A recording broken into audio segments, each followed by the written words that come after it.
Quais são as formas de oração que a gente pode utilizar? São muitas. Mas basicamente é preciso entender o seguinte: o que é você orar?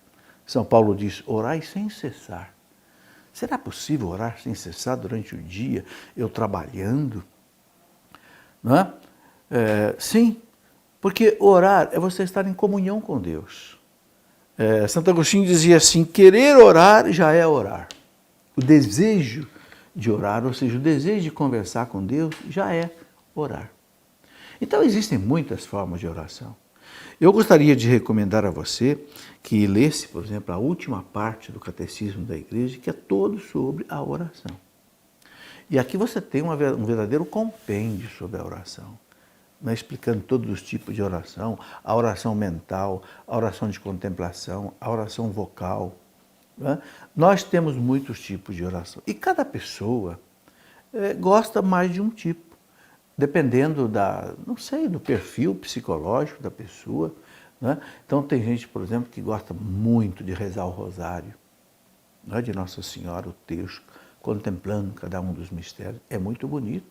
E o terço não é uma oração centrada em Nossa Senhora, não, é uma oração centrada em Jesus. Por quê? Porque nós contemplamos os mistérios da vida de Jesus.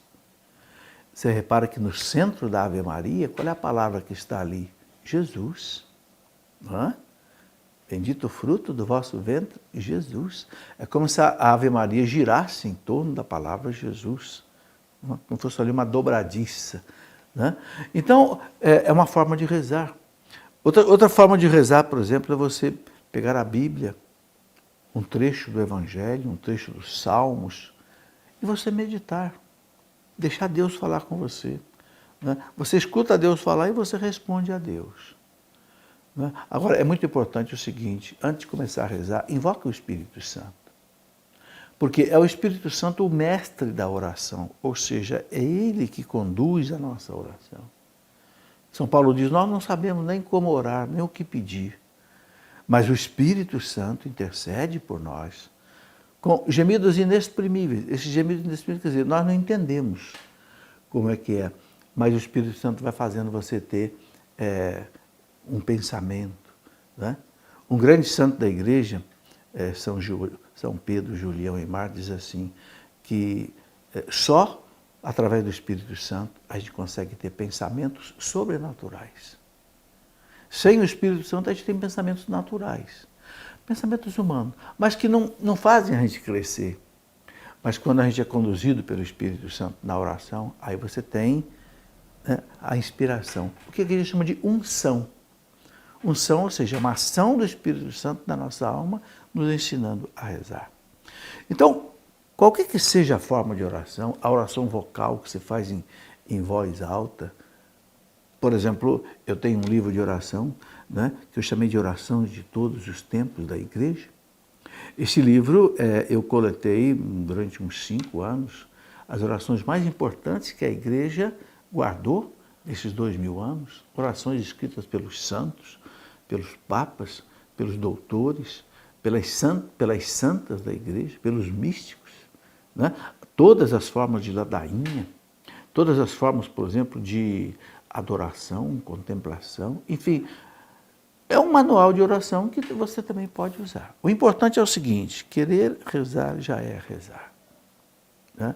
Agora, é preciso entender o seguinte: nós precisamos ter uma determinação em termos de oração. Ou seja, nós temos que ter uma perseverança. Porque tem dia que você tem vontade de rezar, tem dia que você não tem vontade de rezar. Mas por que às vezes me dá o que a igreja chama de secura espiritual? Aridez espiritual. Por quê? Porque Deus quer te treinar. Exatamente. Deus não quer... um grande santo da igreja, São João da Cruz, dizia assim: a gente não deve ter gula espiritual. O que é gula espiritual? A gula material é você querer comer de tudo, não é isso? A gula espiritual é você querer ter visões, contemplações, êxtase, naquela delícia. De vez em quando Deus apaga tudo isso e se esconde. Entende? Para quê? Para purificar o coração da gente. Para que a gente saiba o seguinte: eu estou presente. Porque Deus é onipresente. Você não está me sentindo, você não está ouvindo a minha voz, mas eu estou aqui. E muitas vezes, houve muitos santos que tiveram que lutar muito na oração contra as tentações. Né? Porque o demônio não quer que a gente faça comunhão com Deus, não, ele quer afastar a gente de Deus. Então, muitas vezes, a tentação vem.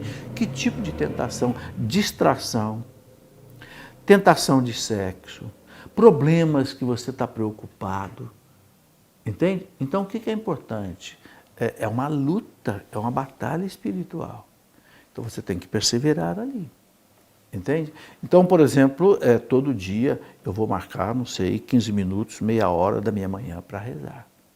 Com chuva, sem chuva, com vontade, sem vontade. Entende?